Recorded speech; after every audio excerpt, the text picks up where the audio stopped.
Hey guys, what's going on? So today we're going to talk about this little feller, the Glock 23, and why I believe it might just possibly be the best Glock ever built. Let's talk about it. Okay, so let's just get all this stuff out of the way real quick. Yeah, I'm going to say some things in this video that, like it's the best Glock ever built. And it's truly and purely just to irritate people. I'll be completely honest about that. I'm going to express my opinions and views on the Glock 48. Did I say 48? The Glock 23. I think I did say Glock 48.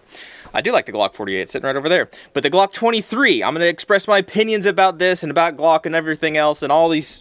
a bunch of different things. They're purely my opinions, okay? So take it or leave it. Please do discuss about it. If you don't agree with me, I'd love to sit here and chat about it with you in the comments and let everybody else see your points of views, okay? But let's talk about it, okay? Let's go over well, I don't even know how to start this whole thing.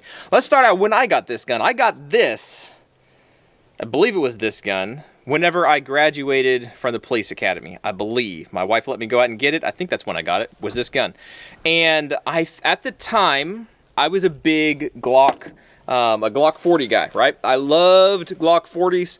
The 27s, I had one of those. I think that's the first, no, I bought a Glock 22. That was the first Glock that I ever bought. So the full size, the big one, the Glock 22. And then in college, the first concealed carry pistol that I really got, that was a Glock 27, okay? And I did love that gun to pieces, carried it all the time. Mostly I had it on a shoulder rig, like a Galco shoulder rig. And then a Galco ankle glove. Absolutely loved that, wore it until it completely fell apart. I need to get another one. Long story short, like, I've been a 40 guy for a very, very long time. Back whenever... It wasn't even that long ago, but I mean, you could look up some stuff on the internet. You could read the articles and different things, and there were plenty of articles at the time, and I would look at the magazines, right? I didn't even have a phone at the time, like a smartphone kind of thing. Like, it took me a while to get that kind of stuff. I was just slow coming to the game. But all that being said, I wasn't so caught up in all the hype, right? I kind of tried to do a little bit of my own research, and I really thought at the time that the 40 Smith & Wesson, this little guy right here, was like the end-all, be-all, best cartridge out there, okay? And so that's whenever I think that's why I got the Glock 22 beginning with, right? I started out with that one, and I loved it, and I shot it, and at the time, ammo was about the same, probably, pretty much cost-wise. I don't remember exactly. At the time, I didn't buy bulk. I just buy a box here, buy a box there, and kind of stuff. But I thought it was amazing. I thought it was really good. It was like, it's faster than a 45. Or how does that go? There's a certain way you're supposed to say it. I don't even remember anymore. You can tell I jumped off the bandwagon a while back ago, but it's a fast bullet, so it's like a 9mm where it's fast, right? It's a little bit, no, it's heavier than a 9mm. See, it's been a while. I'm not as tuned up on all this, on all the cultish rigmarole, right? It's heavier than a 9mm, right? Because these are 180 grains, yep. Heavier than a 9mm, but it's faster than a 45. So you get the best of both worlds, and it comes out to this, like, magic bullet, right? Okay. Nowadays, looking back on it, I can see some things about that. Yes, it is a little bit heavier hitting than a 9mm. You can hold the 9mm and the 40 up next to each other, and you can see, obviously, this 40's bigger, right? And I don't remember chrono-wise, like, what the feet per second is and stuff, but it all depends on how you load it. You can load these to shoot faster than 9 and 9 to shoot faster than 40. But when you get into hand loading, you throw your variables, like, those all go out the window because you can do pretty much whatever you want to a degree with a grain of salt. But that's not why I'm saying that this is the best Glock out there, okay? Because I do agree, some things I agree, some things I think are a little dogmatic, and I think some people say things on the internet just to get a rise out of people. But I do agree with James Yeager that the 40 in the 19 size, in the small frame, I guess it would be a medium frame or whatever, because they have the large frame, now they have the slim frames, so it's not a slim frame, but a small frame, right? And a small frame Glock, it is a little much, right? It packs a wallop, and I don't know the technical specs or whatever stress levels that these things get to, or whatever the technical term is, but I do know that I had I think you'd call it a catastrophic failure. Thankfully, during a qualification round, shooting round, when I was in the sheriff's office, right? I had my Glock 27, little pocket rocket, right? And I was requalifying with that gun, and it fired, and I went to go fire the next round, and it didn't work. And so I'm looking at it, and it's kind of in this half thing like this. It's like half cocked, not quite all the way back, not all the way forward. Long story short, it just destroyed the entire recoil, the spring system, the recoil spring, right? It destroyed it. It busted it, cracked it, it was dead. It was completely dead. So I do, and that was with stock stuff, right? That was a secondhand Glock that I got, the 27. I didn't buy it new, so it was secondhand. I don't remember how many rounds it had before, but it was in very good condition, right? It wasn't like a beat up gun. It's not like somebody like me nowadays with guns that I treat like tools sold it to somebody else. No, this was a very well taken care of gun. So it wasn't like at the end of its lifespan. Don't get me wrong. Okay, it had plenty of life left in it, but the fact that the 40, it is a high pressure round, and it beats the living snot out of the gun and out of the shooter. I mean, you got to hold on to it and stuff. It's not that bad. Whatever, but it does beat the guns to death. And I know personally from doing that, like that was my carry gun. That was my backup gun as a cop. I'm glad it happened on the range and not when I actually needed it, because it literally blew the spring up. It just destroyed that whole thing, and it was so locked up. I had to go off range, go to the armor basically, and get the thing taken apart, because it was a paperweight at that time. There was no clearance drill that you could do. It was completely seized up. So I'm not saying necessarily that the 40 itself is the best cartridge out there. It has its place. It does its thing. Obviously, like this was done by a 40. This was done by these 40s, wherever it went. This stuff right here, these things, I can personally attest. This ammunition, 180 grain 40 Smith & Wesson HSTs, these things do work, right? They do business very, very, very well. So I will say, if you're going to carry this gun, like, yes, the cartridge will work. It will do its job. You carry, what, 15 rounds, or is it 13 rounds in a regular flush fit magazine, right? 13 rounds. So you're not getting quite the capacity out of well, this is a Magpul, but a 9mm where you get 15 rounds. Not quite getting the capacity, but you are getting a different style bullet, okay? Now, I'm going to speak out of, what would you call, it's not personal experience, but from, again, things that I've read, things that I understand. Correct me if I'm wrong, go ahead, that's perfectly fine. And I'm going to get into a little bit of stuff here. So I don't know. We'll see where we go with this. All right, so I'm going to speak a little bit, not out of personal experience, but out of things that I have read, okay? I've never had to shoot a bear. I've never had to shoot a large animal, right? Not a deer, but like a dangerous animal, right? Four-legged or two-legged or any other combination of those.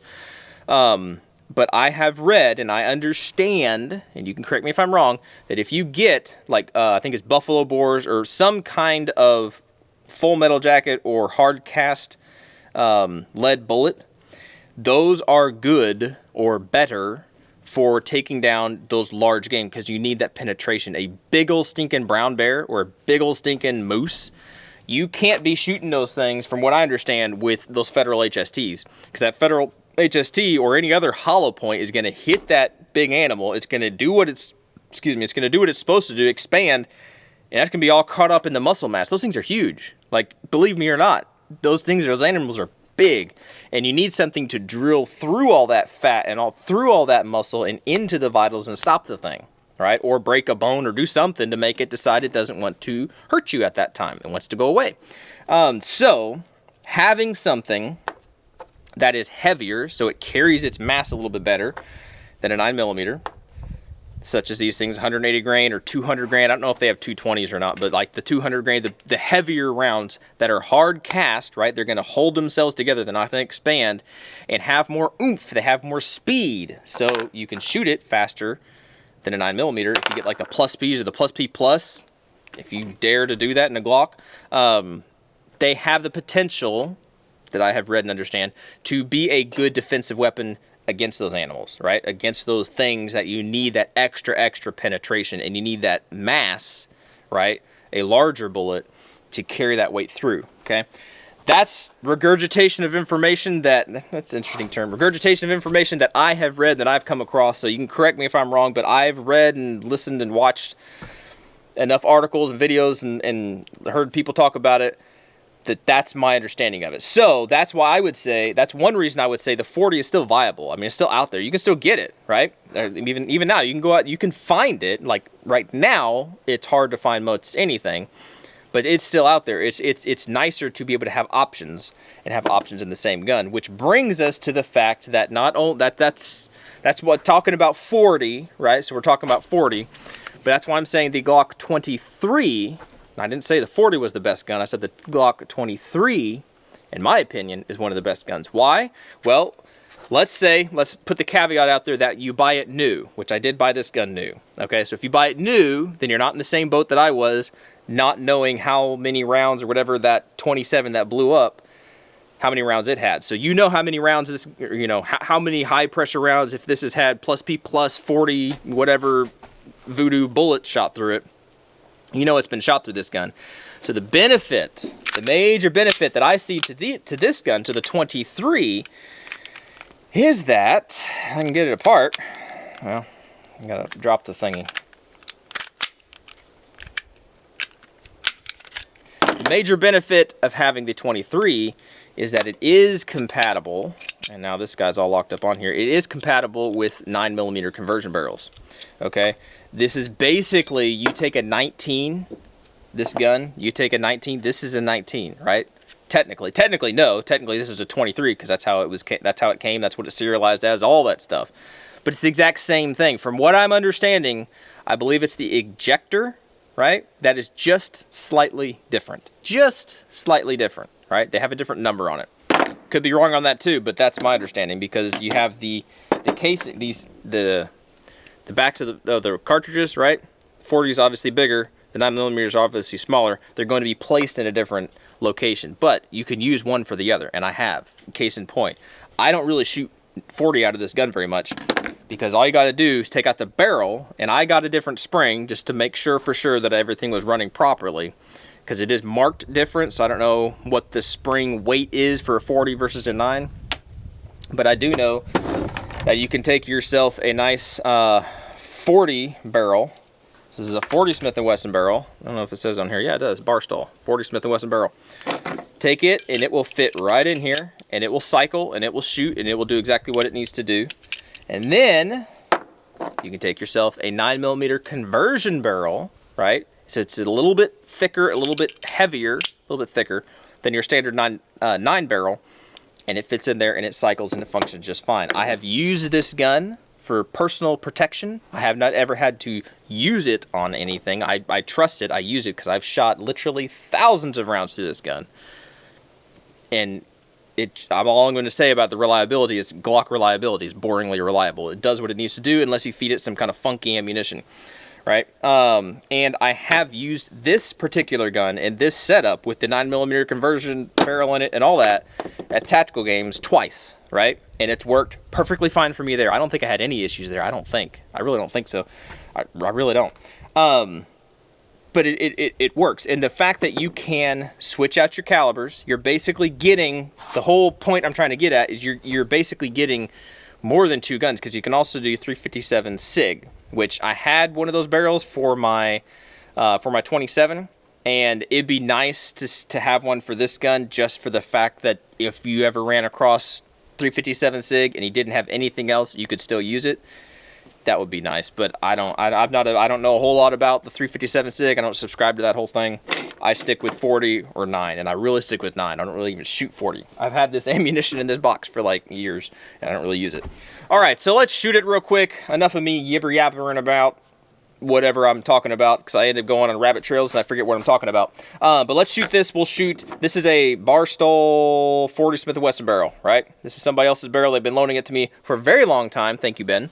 And I'm going to get it back to them, but I would need to wrap up this review on this barrel, and I figured this would be a perfect time to do this. So let's shoot this guy real quick. We'll shoot the 9, shoot the 40. We're at like 7 yards. Look, we're over here. See the new little, we got some new targets. Thanks to Mr. Rob, who's not a ranger.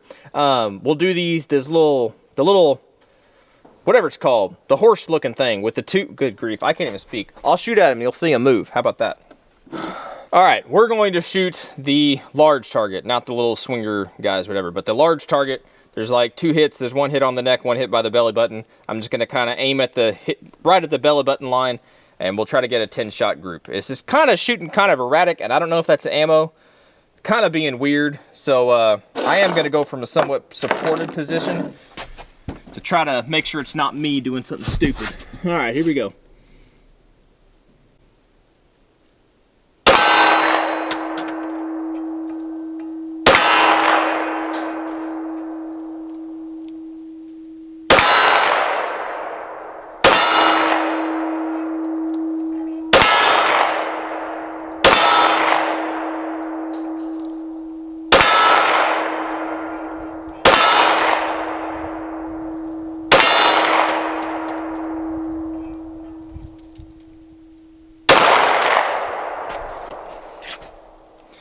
All right, well, I'm obviously doing something wrong. You can see my shots are really terrible right now, but whatever, excuses. Let's throw the 40 barrel in there, see if we can do any better.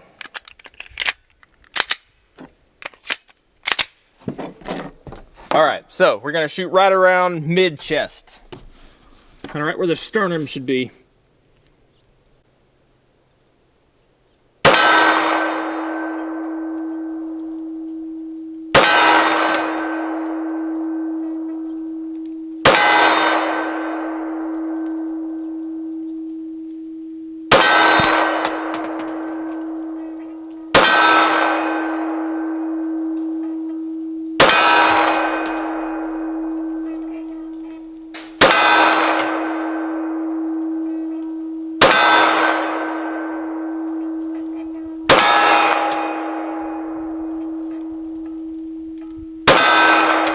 Well, I don't know if you can see that very well or not, but the 40 shot way better than the 9, which doesn't make any sense. I don't know if I'm just super flinchy today or if I'm doing something crazy, but that's kind of strange. I have shot the this 9mm barrel a lot.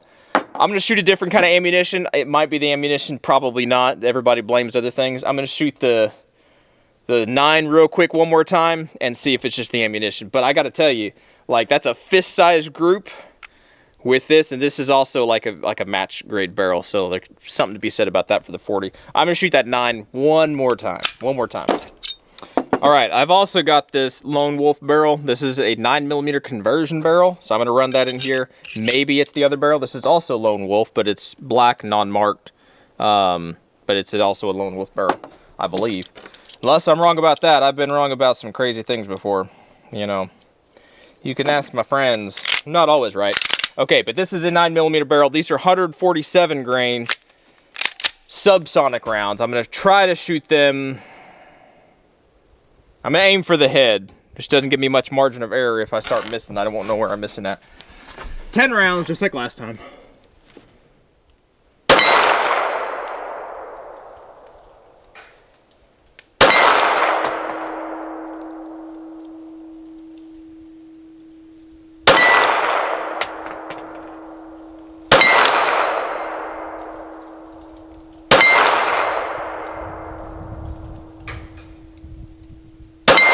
So the battery died back there right around the 6 or 7 round mark.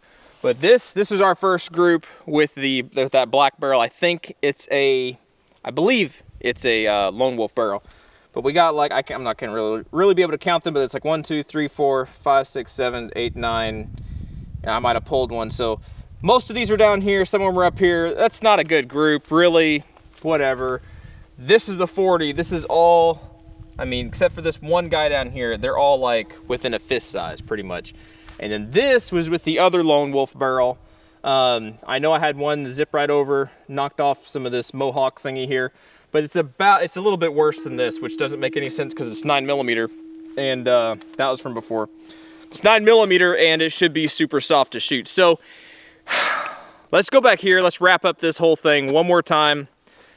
Promise to keep it short and sweet. Let's do it. Alrighty, guys. So in all honesty, best gun, worst gun, 40 Smith & Wesson 9mm, that really wasn't what it was about, 40 Smith & Wesson 9mm. It was basically saying the Glock 23, in my opinion, still, no matter how I'm shooting, that really didn't prove anything except that I can't shoot. We all already know that. But the 23, the Glock 23, if you don't have a Glock yet, right? You're looking to go get a gun, and you're thinking, okay, 40's good, 9's good, I could get a 45. You know, Glock is weird. You can get a Glock 45, which is actually a 9mm. So you're trying to figure out what you want to get. If you have the budget to get a Glock anyway, about $500, $600, depending on where, you know, brand new, used, what kind of sales and things are going on, what availability. Yeah. I would seriously consider, if it was me doing this all over again, right? Instead of going back and getting the Glock 22 and all that other kind of stuff, I would seriously consider getting a Glock 23. The main reason being, if you get it new, right, then you know what will be shot through the gun. You're not gonna have any issues like that, okay? But the fact that you can change barrels, you basically gives you two different guns. I have stock Glock 19s, right? I believe I do. Kind of. It's pieced together, so it's kind of like a stock Glock 19. I have the War Poet, right? All that kind of stuff. I have stock 19 size guns, or style guns. And reliability-wise, this guy works the exact same. It's boringly reliable. Sometimes you'll have some malfunctions and stuff, just like I will on any high-dollar fancy gun out there, okay? If anybody has a gun and they say they've run a bajillion rounds through it and it never malfunctioned, well, they probably always clean it, which I don't know. I barely clean these guns, so that's part of the problem. Or really, maybe they just haven't actually shot that many rounds. Maybe, maybe not. Maybe they have the one gun that just doesn't jam. I don't know. I have guns that jam because probably I don't clean them as well. But what I'm trying to get at is the versatility of the Glock 23. The fact that with the 23, you can use, if this is a 40, so you can use Glock 22 magazines, right? So the longer magazine that's going to stick out a little bit, which is perfectly fine for your backup magazine. That's perfectly fine. Run it with your stock magazine, or in this case, this is a Magpul magazine, but your stock magazine will fit in there flush just fine. Whereas if you get a 9mm, you convert it over to 9mm with just a barrel. You don't even have to use the other spring. I do, but you don't have to. Then you have a 17 round magazine that sticks out, or a 15 round somewhere over here. I don't know where it's at. Your versatility goes way up. You have many, many more options with the 23 than if you just went out and got a 9. Because if you just have a 9, okay, then I'm going to tell you, as far as I know, you can't put a 40 caliber or 40 Smith & Wesson barrel in it. You can't. Maybe you don't even want to do that. Maybe you're like, well, I don't want to do that. Okay, well, cool. Go get a 19. It's perfectly fine. But if you have the option, I would opt 99% of the time, I won't say always, but I would opt for the 23, given that versatility that you're going to get. So let me know what y'all think. I know this is probably an extremely tension subject, right? Some people super believe in a 40. Some people super believe in a 9. Some people are like, don't touch the gun. Well, there's people that say don't touch a gun, but they're like, don't change the barrel, don't change the magazines, don't change the sights, don't do anything, because if you have to use that, you're going to go to jail. It's like, okay, well, you can believe what you want to believe, do what you want to do, okay? But these are my opinions, these are my thoughts. I like the 23 for its versatility. Let me know what y'all think. I'm going to shut up now, and yeah, there you go. Hope y'all... Alright guys, that wraps it up. I'm going to quit talking. Thank you all for watching. Thank you for subscribing if you did, or liking the video or any of that kind of stuff. My Patreons, y'all know who you are. You guys are rock stars. Stinking amazing. You make this stuff a lot more possible than if I didn't have y'all out there. But I really do appreciate it. Alright, y'all be good, be safe, and hopefully we'll catch y'all in the next video.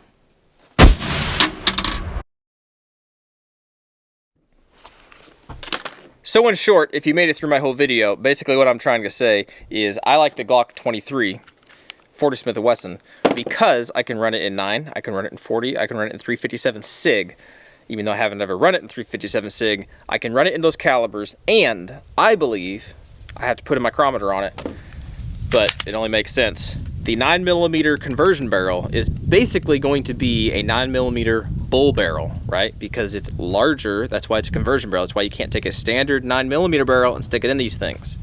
You gotta have the conversion barrel. So you get a thicker bull barrel when you shoot 9mm. So in theory, which I disproved today, should be more accurate. Depending on the shooter, depending on the ammunition, all that kind of stuff, you get a bull barrel Glock 19. Basically is what you're getting with the 23. That's the short end of the story. That's what I should have said up front. But if you actually caught that, that means you watched it to the very end. Or you skipped all the way to the end, and you're one of those guys. So there you go. Appreciate it. Appreciate that. All right, y'all take care.